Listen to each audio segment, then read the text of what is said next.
Bersama dengan Prancis, Turki merupakan pihak yang paling banyak mendapatkan cuan dari program modernisasi pertahanan Indonesia sejak 2020 hingga hari ini. Jakarta berbelanja cukup banyak senjata dari negeri kelahiran Nasruddin Hoja seperti rudal pertahanan udara HISAR, kendaraan taktis anti ranjau, tank medium Kaplan, dan lain sebagainya. Daftar belanja itu akan bertambah apabila penetapan sumber pembiayaan atau PSP, pembelian Bayraktar TB2 dan bom MAM-L diwujudkan oleh Kementerian Pertahanan. Selain menjual sistem senjata, Ankara mengekspor pula perangkat lunak ke Jakarta, misalnya Combat Management System yang dikembangkan oleh Havelsan.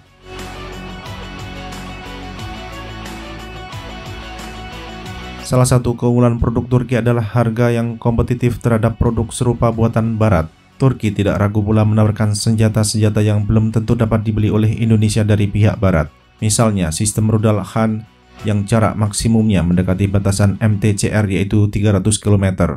Meskipun negara yang pernah dipimpin oleh Necmetiri Erbakan ini adalah anggota NATO, akan tetapi Turki nampaknya lebih fleksibel dalam mengekspor senjata ke negara lain dibanding anggota NATO lainnya.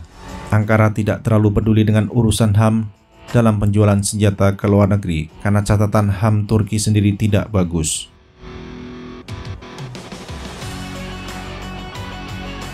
Namun demikian, keandalan dukungan keberlangsungan senjata karya anak bangsa Turki masih perlu diperhatikan.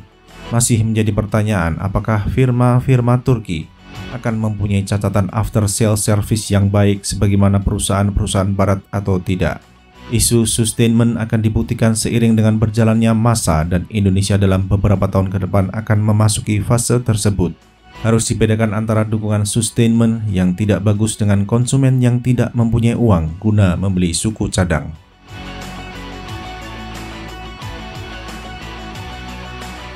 Walaupun Jakarta belum mempunyai pengalaman dalam mengoperasikan sistem senjata asal Ankara, nampaknya daftar belanja senjata Indonesia dari Turki masih akan terus bertambah, setidaknya hingga tahun 2024. Setelah menandatangani kontrak akuisisi 2 kapal cepat buatan Thais, Indonesia masih melirik produk Turki lainnya yang terkait dengan kapal cepat. Kali ini yang dilirik adalah Yonca Onuk, sebuah galangan kapal yang berada di Istanbul yang didirikan pada tahun 1985.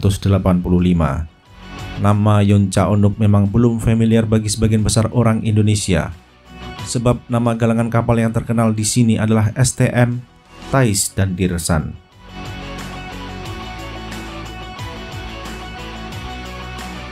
Galangan Yonca Onuk sudah mengekspor kapal cepat buatannya ke beberapa negara seperti ke Malaysia, Pakistan, Qatar, Uni Emirat Arab, Kuwait, dan Mesir. Selain tentu saja digunakan oleh pihak Turki sendiri. Mengacu pada catatan yang tersedia, galangan yang dipimpin oleh Ekber Onuk ini mayoritas mengekspor produk-produk Turki ke negara-negara Muslim. Indonesia akan menjadi operator negara Muslim ke-7 di luar Turki yang memakai karya galangan Yonca Onuk apabila semua proses di Indonesia berjalan dengan lancar.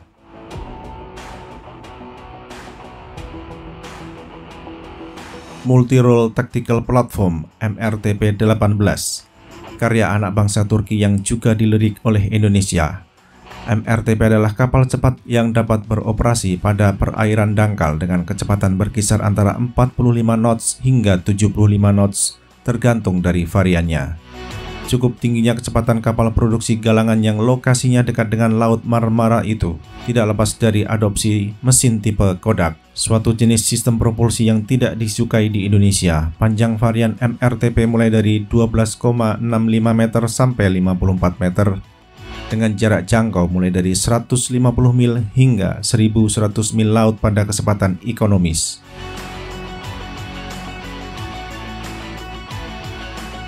Dari sejumlah varian MRTP seperti MRTP-12, MRTP-15, MRTP-16, MRTP-20, MRTP-24, MRTP-33, MRTP-34, dan MRTP-51. Jakarta berminat pada MRTP-18. Sampai saat ini belum terdapat informasi yang kredibel mengenai spesifikasi MRTP-18. Sebagai perbandingan, MRTP-20 mempunyai kecepatan hingga 61 knot, panjang 22,5 meter, lebar 4,76 meter, dan jarak maksimum 350 mil laut pada kecepatan ekonomis. Mengacu pada data yang tersedia, Yonca Onuk juga pernah memproduksi MRTP-19 dan MRTP-29 untuk kepentingan Coast Guard Turki.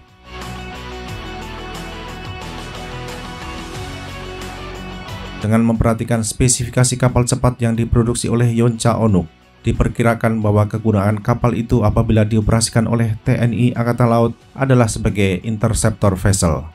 Kapal dengan kemampuan interceptor vessel cocok untuk dioperasikan di perairan dangkal sekaligus perairan perbatasan seperti di perairan Selat Malaka, Kepulauan Riau, dan pantai timur Sumatera.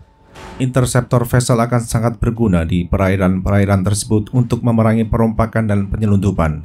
Sudah menjadi pengetahuan umum bahwa di perairan-perairan itu beroperasi kapal penyelundup yang dinamakan sebagai kapal hantu, karena kecepatannya seringkali mengalahkan kapal aparat keamanan maritim.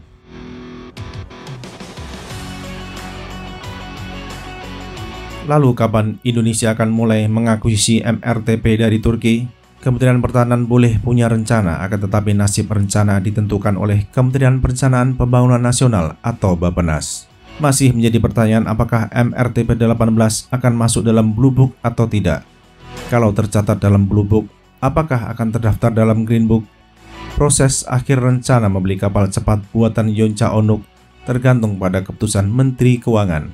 Mari kita nantikan perkembangan selanjutnya terkait kapal cepat MRTP-18. Nah, sobat semua, berikan pendapat Anda di kolom komentar.